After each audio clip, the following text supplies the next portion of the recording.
Good morning. Welcome to In the Trenches with DAC. This is my third YouTube video, and this morning I'm going to be discussing a quick approach to hemolytic anemia.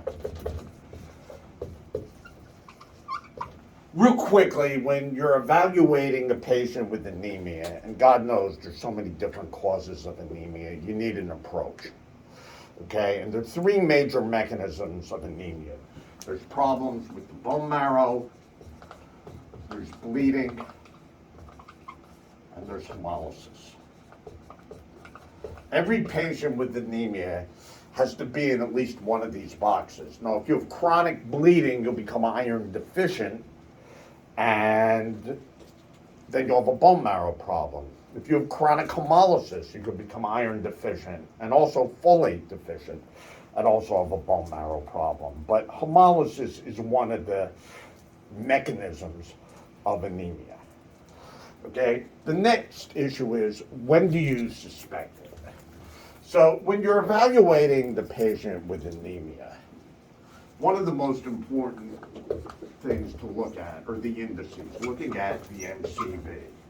And this could guide you on your approach to anemia. So if you have a patient with an MCV that's very low, the first thing you're going to look for is iron deficiency anemia. Other things like thalassemia could do it, and sometimes anemia of chronic disease.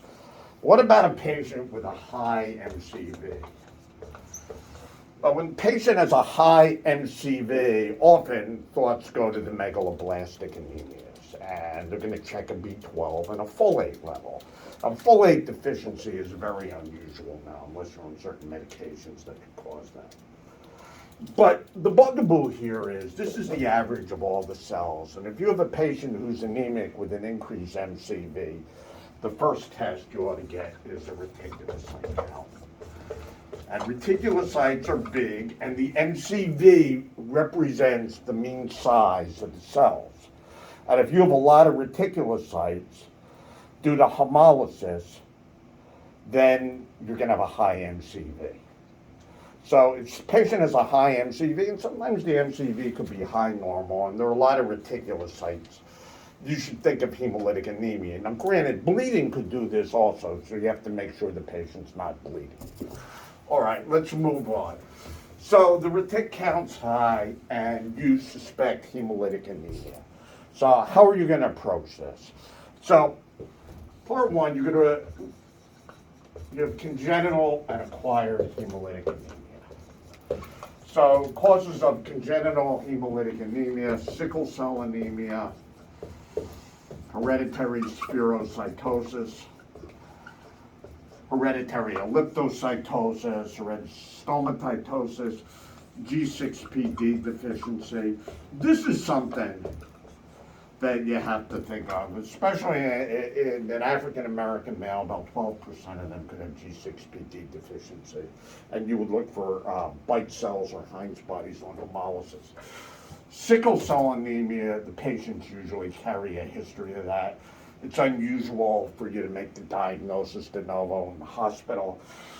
With the thalassemias, you could have intramedullary hemolysis, and besides G6PD deficiency, there's pyruvate kinase deficiency. There are other deficiencies that you could have. But the first thing you want to rule out congenital. Now, assume the patient doesn't have a congenital hemolytic anemia, you have acquired. Okay, so you can break this into two boxes: immune and non-immune.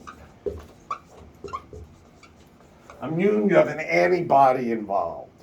So realistically speaking, you have someone with hemolytic anemia, you should really look at the peripheral smear.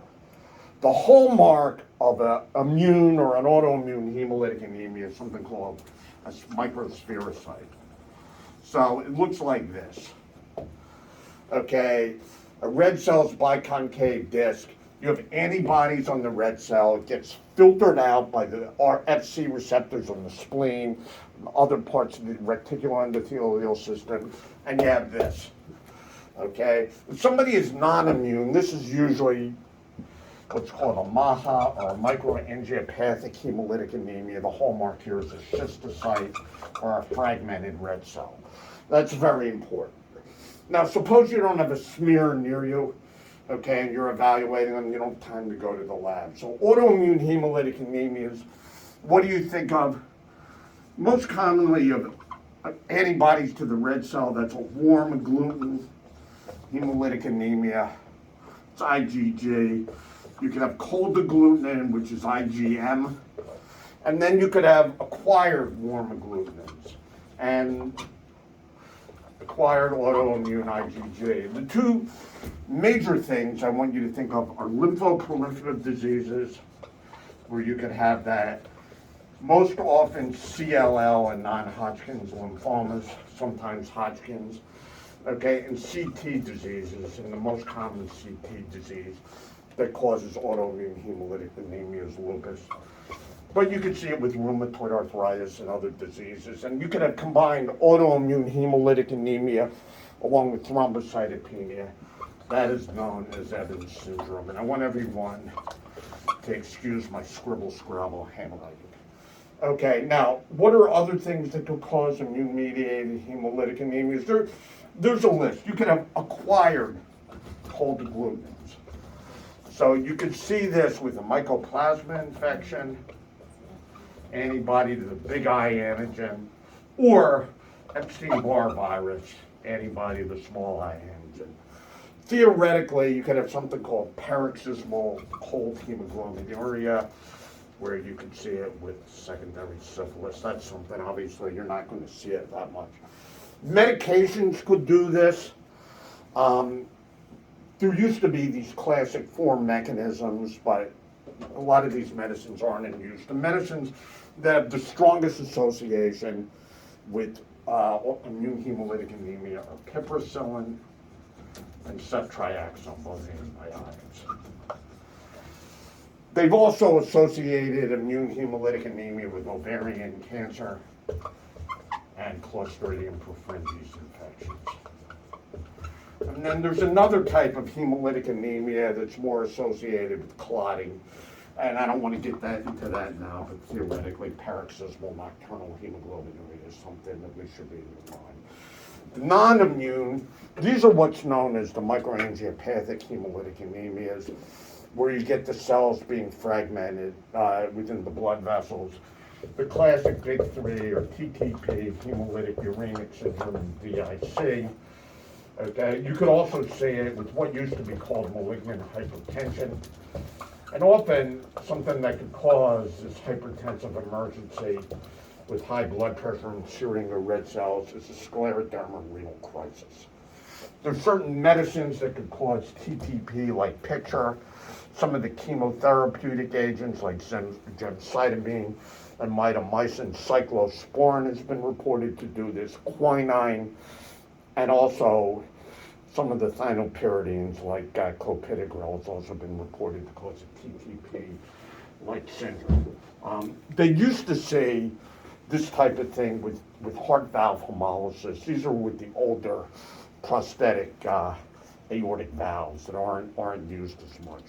And the other thing that could be put in here, a big spleen could just suck up red cells and cause hemolysis also.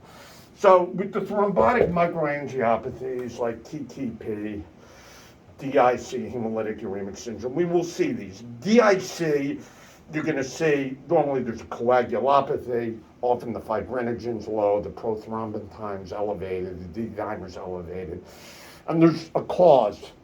And usually the most common cause is sepsis. You can see it with certain malignancies or obstetrical complications. TTP, there's a classic pentad with microangiopathic hemolytic anemia, thrombocytopenia, renal abnormalities, CNS abnormalities, and fever. You usually don't see the whole pentad, but you need schistocytes. And with schistocytes and thrombocytopenia, you have to think of that. Hemolytic uremic syndrome, where there's a higher incidence of renal involvement. You also get thrombocytopenia and a microangiopathic hemolytic anemia. You want to know if there's a prodromal diarrheal illness with infections such as E. coli 0157H7. And there's also a congenital form associated with abnormalities of the alternate complement pathway. So this is a lot of information that I put through very quickly. Let me just summarize all this. The retic count's high, the patient's anemic. Okay, you're thinking of hemolytic anemia. Looking at a peripheral smear is helpful, looking for either a microspherocyte or schistocytes. If it's autoimmune, you're going to check a warm agglutinin, an idiopathic, you do a direct Coombs test for autoimmune. Obviously, you're going to evaluate for a lymphoproliferative neoplasm. Most likely, you'll get an ANA. You'll do a good history and physical and see if you can figure out if it's any of these other underlying causes, including a medication history. Okay, if they have a microangiopathic hemolytic anemia, you have to evaluate for these things, okay? And, if you're thinking about TTP, probably order an TS13 antibody, and while you're waiting, the patient may need plasmapheresis. The same with hemolytic uremic syndrome. And you just want to go through other things on this list that are not as common. And with that, I'm going to stop. In the trenches, hemolytic anemia. Thank you.